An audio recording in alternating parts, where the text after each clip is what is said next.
Hello friends, ಇವತ್ತು ನಾವು ಕಾಶಿನಾಥ್ ಅವರ all hit and flop movie ಲಿಸ್ಟನ್ನು ನೋಡೋಣ. ಕಾಶಿನಾಥ್ ಅವರು ಅಪರೂಪದ ಅತಿಥಿಗಳನ್ನು ನಿರ್ದೇಶನ ಮಾಡುವ ಮೂಲಕ ಚಿತ್ರರಂಗಕ್ಕೆ ಕಾಲಿಟ್ಟರು. ಎರಡನೆಯ ಚಿತ್ರ ಅಪರಿಚಿತ. ಈ ಚಿತ್ರ 1978ರಲ್ಲಿ ತೆರೆಕಂಡಿದ್ದು, ಈ ಚಿತ್ರವನ್ನು ಪ್ರೊಡ್ಯೂಸ್ ಮತ್ತು ಡೈರೆಕ್ಟ್ ಮಾಡಿದ್ದರು. ಮೂರನೆಯ ಚಿತ್ರ ಅಮರ ಮಧುರ ಪ್ರೇಮ. ಈ ಚಿತ್ರದ ಮೂಲಕ ಅವರು ನಾಯಕ ನಟರಾಗಿ ಬಂದಿದ್ದರು. ನಾಲ್ಕನೆಯ ಚಿತ್ರ ಅನುಭವ 1984ರಲ್ಲಿ ತೆರೆಕಂಡಿದ್ದು ಸೂಪರ್ ಹಿಟ್ ಆಗಿತ್ತು. ಐದನೆಯ ಚಿತ್ರ ಅನಾಮಿಕಾ 1987ರಲ್ಲಿ ತೆರೆಕಂಡಿದ್ದು ಹಿಟ್ ಆಗಿತ್ತು. ಆರನೆಯ ಚಿತ್ರ ಅವಳೇ ನನ್ನ ಹೆಂಡತಿ 1988ರಲ್ಲಿ ತೆರೆಕಂಡಿದ್ದು ಹಿಟ್ ಆಗಿತ್ತು.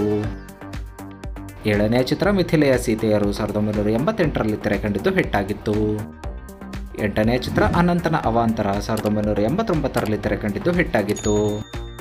ಒಂಬತ್ತನೆಯ ಚಿತ್ರ ಅದೃಷ್ಟ ರೇಖೆ 1989ರಲ್ಲಿ ತೆರೆಕಂಡಿದ್ದು ಹಿಟ್ ಆಗಿತ್ತು. ಹತ್ತನೆಯ ಚಿತ್ರ ತಾಯಿಗೊಬ್ಬ ತರಲೆ ಮಗ 1989ರಲ್ಲಿ ತೆರೆಕಂಡಿದ್ದು ಹಿಟ್ ಆಗಿತ್ತು. 11ನೆಯ ಚಿತ್ರ ಅವನೇ ನನ್ನ ಗಂಡ 1989ರಲ್ಲಿ ತೆರೆಕಂಡಿದ್ದು ಸೂಪರ್ ಹಿಟ್ ಆಗಿತ್ತು. 12ನೆಯ ಚಿತ್ರ ಪ್ರೇಯಸಿ ಪ್ರೀತಿಸು 1989ರಲ್ಲಿ ತೆರೆಕಂಡಿದ್ದು ಸೂಪರ್ ಹಿಟ್ ಆಗಿತ್ತು. 13ನೆಯ ಚಿತ್ರ ಲವ್ ಮಾಡಿ ನೋಡು 1989ರಲ್ಲಿ ತೆರೆಕಂಡಿದ್ದು ಸೂಪರ್ ಹಿಟ್ ಆಗಿತ್ತು. 14ನೆಯ ಚಿತ್ರ ಮನ್ಮಥ ರಾಜ 1989ರಲ್ಲಿ ತೆರೆಕಂಡಿದ್ದು ಸೂಪರ್ ಹಿಟ್ ಆಗಿತ್ತು. 15ನೆಯ ಚಿತ್ರ ಸುರಸುಂದರಾಂಗ 1989ರಲ್ಲಿ ತೆರೆಕಂಡಿದ್ದು ಹಿಟ್ ಆಗಿತ್ತು. 16ನೆಯ ಚಿತ್ರ ಸಿಂಗಾರಿ ಬಂಗಾರಿ 1989ರಲ್ಲಿ ತೆರೆಕಂಡಿದ್ದು ಸೂಪರ್ ಹಿಟ್ ಆಗಿತ್ತು. 17ನೆಯ ಚಿತ್ರ ಕಲಿಯುಗ ಕೃಷ್ಣ 1990ರಲ್ಲಿ ತೆರೆಕಂಡಿದ್ದು ಹಿಟ್ ಆಗಿತ್ತು. 18ನೆಯ ಚಿತ್ರ ಹುಲಿ ಕಿಟ್ಟಿ 1990ರಲ್ಲಿ ತೆರೆಕಂಡಿದ್ದು ಹಿಟ್ ಆಗಿತ್ತು. 19ನೆಯ ಚಿತ್ರ ಚಪಲ ಚೆನ್ನಿಗರಾಯ 1990ರಲ್ಲಿ ತೆರೆಕಂಡಿದ್ದು ಸೂಪರ್ ಹಿಟ್ ಆಗಿತ್ತು. 20ನೆಯ ಚಿತ್ರ ಕೆಂಪು ಸೂರ್ಯ 1990ರಲ್ಲಿ ತೆರೆಕಂಡಿದ್ದು ಹಿಟ್ ಆಗಿತ್ತು. 21ನೆಯ ಚಿತ್ರ ಅಜಗಜಾಂತರ 1991ರಲ್ಲಿ ತೆರೆಕಂಡಿದ್ದು ಹಿಟ್ ಆಗಿತ್ತು. 22ನೆಯ ಚಿತ್ರ ನಕ್ಕಳ ರಾಜಕುಮಾರಿ. ಈ ಚಿತ್ರದಲ್ಲಿ ಅವರು ಗೆಸ್ಟ್ ಅಪಿಯರೆನ್ಸ್ನಲ್ಲಿ ಕಾಣಿಸಿಕೊಂಡಿದ್ದರು. 23ನೆಯ ಚಿತ್ರ ಅತಿ ಮಧುರ ಅನುರಾಗ 1992ರಲ್ಲಿ ತೆರೆಕಂಡಿದ್ದು ಹಿಟ್ ಆಗಿತ್ತು. 24ನೆಯ ಚಿತ್ರ ಲವ್ ಟ್ರೈನಿಂಗ್ 1993ರಲ್ಲಿ ತೆರೆಕಂಡಿದ್ದು ಸೂಪರ್ ಹಿಟ್ ಆಗಿತ್ತು. 25ನೆಯ ಚಿತ್ರ ಆತಂಕ 1993ರಲ್ಲಿ ತೆರೆಕಂಡಿದ್ದು ಸೆಮಿ ಹಿಟ್ ಆಗಿತ್ತು. 26ನೆಯ ಚಿತ್ರ 1993ರಲ್ಲಿ ತೆರೆಕಂಡಿದ್ದು ಬ್ಲಾಕ್ ಬಸ್ಟರ್ ಹಿಟ್ ಆಗಿತ್ತು. 27ನೆಯ ಚಿತ್ರ ಹೆಂಡತಿ ಅಂದರೆ ಹೀಗಿರಬೇಕು 1995ರಲ್ಲಿ ತೆರೆಕಂಡಿದ್ದು ಆವ್ರೇಜ್ ಆಗಿತ್ತು. 28ನೆಯ ಚಿತ್ರ ಬಂಗಾರದ ಮನೆ 1996ರಲ್ಲಿ ತೆರೆಕಂಡಿದ್ದು ಹಿಟ್ ಆಗಿತ್ತು. 29ನೆಯ ಚಿತ್ರ ಬದುಕು ಜಟಕ ಬಂಡಿ 1997ರಲ್ಲಿ ತೆರೆಕಂಡಿದ್ದು ಆವ್ರೇಜ್ ಆಗಿತ್ತು. 30ನೇ ಚಿತ್ರ ಹಲೋ ಯಮ 1998ರಲ್ಲಿ ತೆರೆಕಂಡಿದ್ದು ಸೂಪರ್ ಹಿಟ್ ಆಗಿತ್ತು. 31ನೇ ಚಿತ್ರ ಚೋರ್ ಗುರು ಚಂಡಾಳ ಶಿಷ್ಯ 1998ರಲ್ಲಿ ತೆರೆಕಂಡಿದ್ದು ಸೂಪರ್ ಹಿಟ್ ಆಗಿತ್ತು.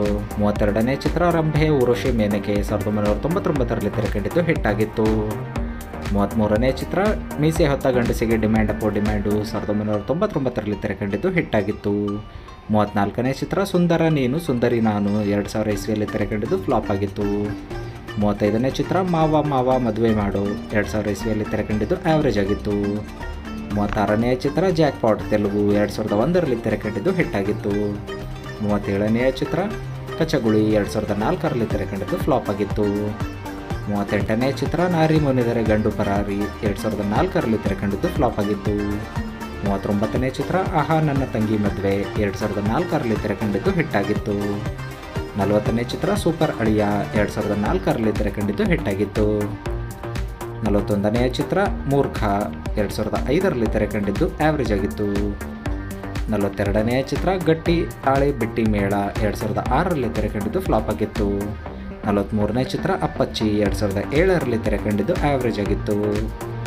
44ನೇ ಚಿತ್ರ 12 AM 2012ರಲ್ಲಿ ತೆರೆಕಂಡಿದ್ದು ಫ್ಲಾಪ್ ಆಗಿತ್ತು. 45ನೇ ಚಿತ್ರ ಝೂಮ್ 2016ರಲ್ಲಿ ತೆರೆಕಂಡಿದ್ದು ಸೂಪರ್ ಹಿಟ್ ಆಗಿತ್ತು. 47ನೇ ಚಿತ್ರ ಚೌಕ 2017ರಲ್ಲಿ ತೆರೆಕಂಡಿದ್ದು ಬ್ಲಾಕ್ ಬಸ್ಟರ್ ಹಿಟ್ ಆಗಿತ್ತು. 47ನೇ ಚಿತ್ರ ಓಲ್ಡ್ ಮುನ್ಸಾಮಿ 2018ರಲ್ಲಿ ತೆರೆಕಂಡಿದ್ದು ಫ್ಲಾಪ್ ಆಗಿತ್ತು. ನೀವು ಕೂಡ ಕಾಶಿನಾಥ್ ಅವರ ಅಭಿಮಾನಿಯಾಗಿದ್ದರೆ ಅವರ ಯಾವ್ಯಾವ ಚಿತ್ರಗಳು ಇಷ್ಟ ಅನ್ನೋದನ್ನು ಕಮೆಂಟ್ ಮಾಡುವ ಮೂಲಕ ತಿಳಿಸಿ. ಇದೇ ರೀತಿಯ ಸ್ಟಾರ್ಗಳ ಇನ್ಫಾರ್ಮೇಷನ್ ನಿಮಗೆ ಕೊಡ್ತಾನೆ ಇರ್ತೀವಿ. ಚಾನಲನ್ನು ಸಬ್ಸ್ಕ್ರೈಬ್ ಮಾಡಿ, ಬೆಲ್ ನೋಟಿಫಿಕೇಶನ್ ಮೇಲೆ ಕ್ಲಿಕ್ ಮಾಡಿ, ಆಲ್ ಅಂತ ಕ್ಲಿಕ್ ಮಾಡಿ. ಧನ್ಯವಾದಗಳು ಫ್ರೆಂಡ್ಸ್.